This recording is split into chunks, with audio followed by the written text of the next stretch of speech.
महंगाई से तंग पूरी कौम शहबाज शरीफ हुकूमत की तरफ देख रही है और हुकूमत डार साहब को देख रही है, जबकि डार साहब IMF को देख रहे हैं और IMF अपनी शराइत और हमारी पुअर गवर्नेंस को देख रहा है, लेकिन गरीब पाकिस्तानियों को कोई नहीं देख रहा है, जिनके लिए 2 वक्त की रोटी को पूरा करना, महंगे आटे को खरीद। कैसा तो हमने कभी नहीं होते हुए देखा कि IMF की शराइत को माने भी और आपके गरीब आवाम पर बोझ ना पड़े।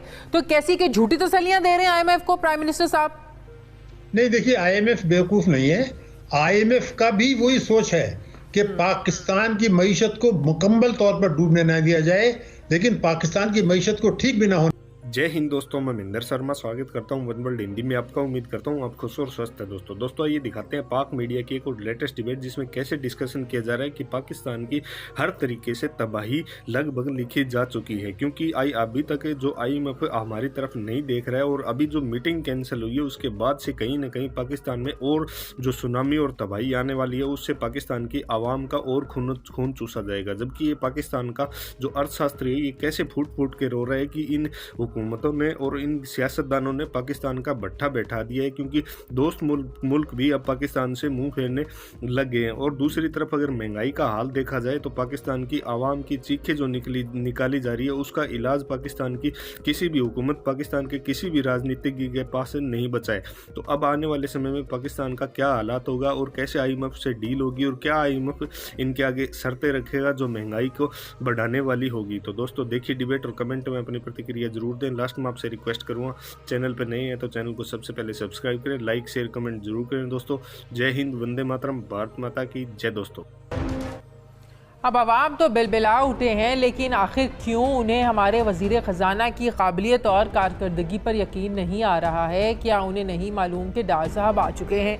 इंटरनेशनल मालियाती इदारों ने पाकिस्तान की रेटिंग कम कर दी है, लेकिन हमारे वज़ीर ख़जाना डार साहब ज़रा नहीं घबराए। वो कहते हैं कि हम IMF के बग़ैर भी चल सकते हैं, बस डार साहब के आइंदा स्टेप का इंतज़ार करें।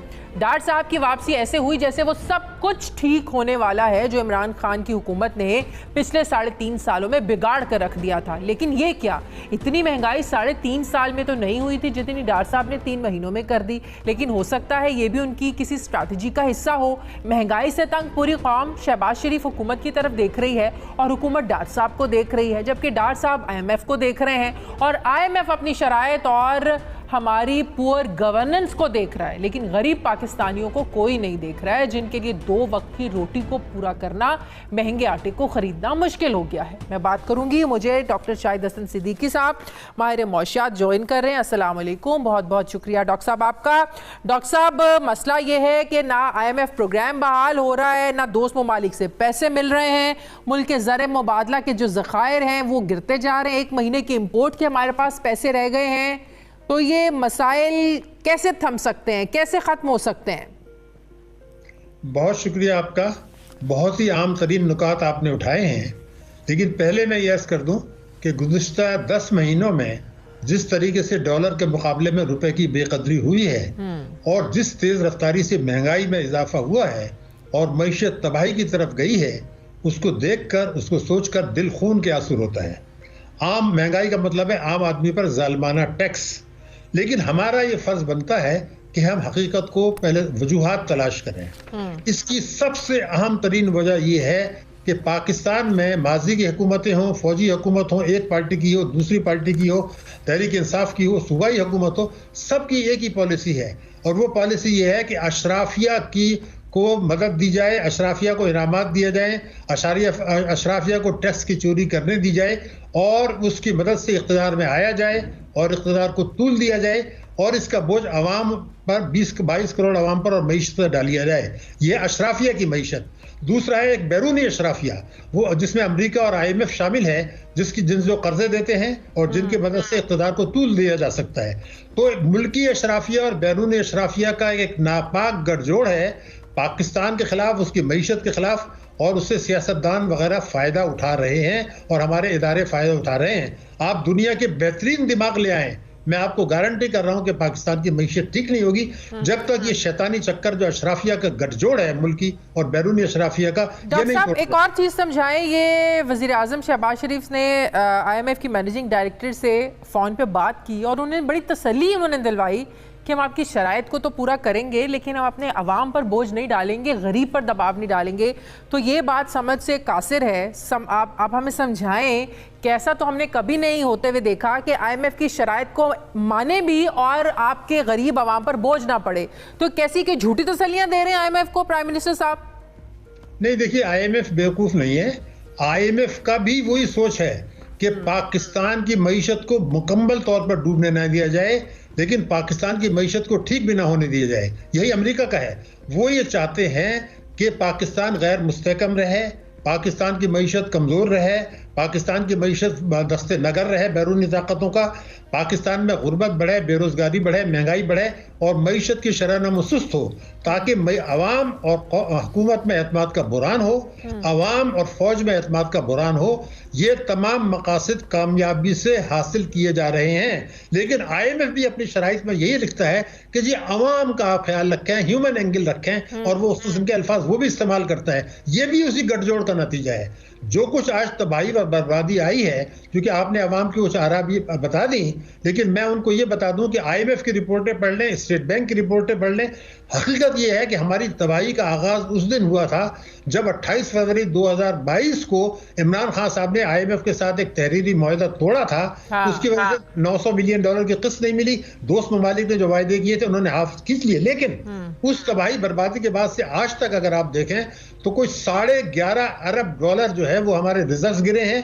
रुपए की कदर 177 से पहले 227 पर आई, यानी 50 रुपए गिर गए। लेकिन एक और मुतवाजी मार्केट वजूद में आई है जहां कि इस वक्त रेट जो है वो 270 और 275 है।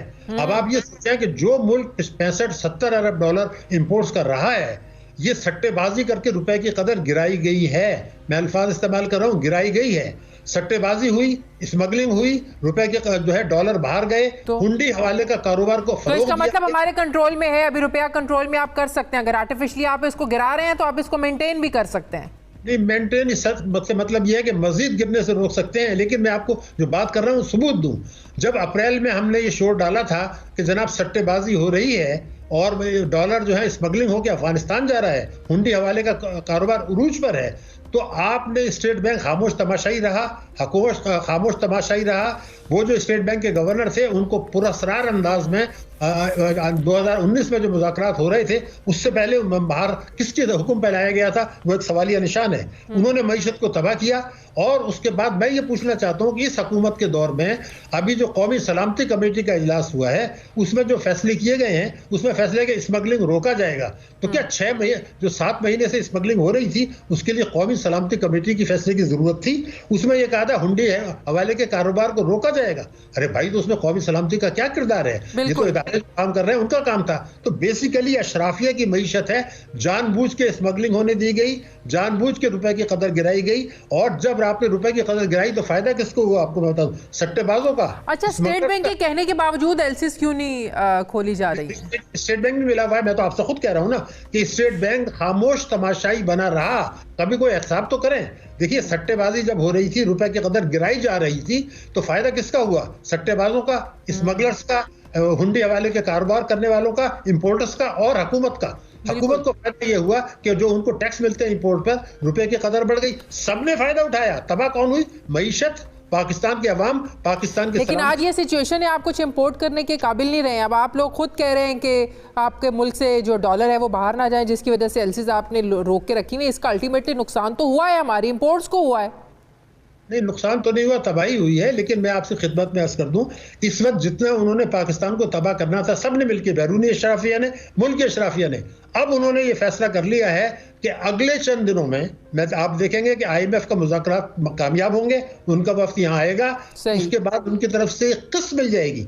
और फिर किस्त मिलने के बाद भी मईशत में बुरानी कैफियत कम होगी, मगर मईशत बेहतर नहीं होगी और महंगाई बढ़ेगी, वेंटिलेटर पर रहेगी।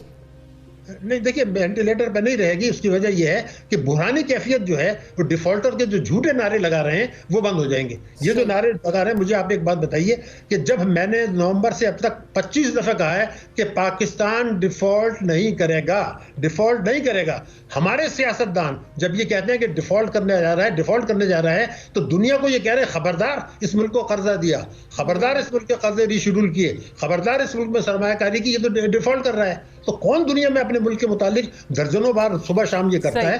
ये भी एक अफशाफिया का खेल था। लेकिन अब उन्होंने जितना पाकिस्तान को गिराना था, मुल्की अशराफिया ने, बैरूनी अशराफिया ने नुकसान पहुंचा दिया। अब उन्होंने यकीनी बनाया है कि एक तो अगली हुकूमत फिर IMF के पास जाएगी और ये हुकूमत IMF को अभी हमें कर्जे दे देगी, आप देख लीजिएगा, और उसके बाद फिर दोस्त ममालिक भी पैसा दे देंगे, उसके बाद सैलाब की खैरात सदक़ात ज़कात भी आ जाएगी। लेकिन आपकी मईशत को इतना कमज़ोर कर देंगे और महंगाई को इतना बढ़ा देंगे कि कौमी सलामती के लिए खतरात होंगे, कौमी मईशत के लिए खतरात होंगे, जौहरी प्रोग्राम के लिए खतरात होंगे, मिसाइल प्रोग्राम के लिए खतरात होंगे। और मैं जो कह रहा हूँ, अगला हुकूमत जब IMF के पास जाएगी, उनकी जो शराइत होंगी वो सोच के हमारा दिल खून के आंसू होता है कि ये हो क्या रहा है, हम अपने मुल्क के साथ क्या कर रहे हैं, कौन सा खलवाड़ कर रहे हैं, कौन से सब इदारे शामिल हैं, हमारी पिछली हुकूमतें शामिल है, मौजूदा हुकूमत शामिल है, पार्लियामेंट शामिल है, सूबाई असम्बलियाँ शामिल है। वो आखिर ये फैसले क्यों नहीं कर रहे हैं? ये IMF से जो ताकीद की, उसमें IMF तो जिम्मेदार है। मैं आपको बता दूं, डार साहब ने और उससे पहले मिफ्ता इस्माइल ने जानबूझ के IMF से जो मामला तय किए, जानबूझ के उनसे इनराफ किया ताकि प्रोग्राम मुलतवी रहे और वो अपने ये गलत कारियां करते रहे। ये मकसद कामयाबी से हासिल कर लिया। मैं बिल्कुल वाज़ेह तौर पे आपको बता रहा हूँ, ये एक हिकमत अमली थी बैरूनी अशराफिया और मुल्की अशराफिया की, वो हासिल हो गई। जो वो करना चाहते थे हमने कर लिए, मईशत तबाह कर लिया, यकीन कर लिया कि आइंदा भी हम IMF के पास जाएंगे और ये सिलसिला चलता रहेगा। अवाम जो है वो चीखते रहें, लेकिन अवाम की जिम्मेदारी, आप मुझे इजाज़त दे दें, अवाम की बहुत बड़ी जिम्मेदारी है कि क्या वो अगर इफ्तिखार चौधरी के लिए सड़कों पर आ सकते थे तो क्या इस बात पर वो हंगामा नहीं कर सकते कि जनाब आप जो कौम से वायदा करते हैं, मंशूर देते हैं, चाहे तहरीक इंसाफ हो, पीपल्स पार्टी, इन्होंने 100% इनराफ किया, लेकिन अवाम उनके जलसों में जाके जिंदाबाद के नारे लगाते हैं, 6 घंटे पहले जलसों में जाते हैं और घर में आके बीवी बच्चों को मारते हैं। उनकी भी तो कोई जिम्मेदारी है कि वो पकड़े, वो नहीं पकड़ रहे। और शायद मीडिया भी उतना प्रोजेक्ट नहीं कर रही जितना सियासतदान के बयानात को कर रहे हैं। अरे भाई, सियासतदान के बयानात तो अपने मुफाद में है, आप अपने मुल्क की बात करें, आप अपने गुर्बत की बात करी, वो बात करें। क्यों हो रही है गुर्बत? बांग्लादेश में क्यों नहीं गुर्बत है, भारत में क्यों नहीं है? ये सवालों के जवाब तो हमें चाहिए। बहुत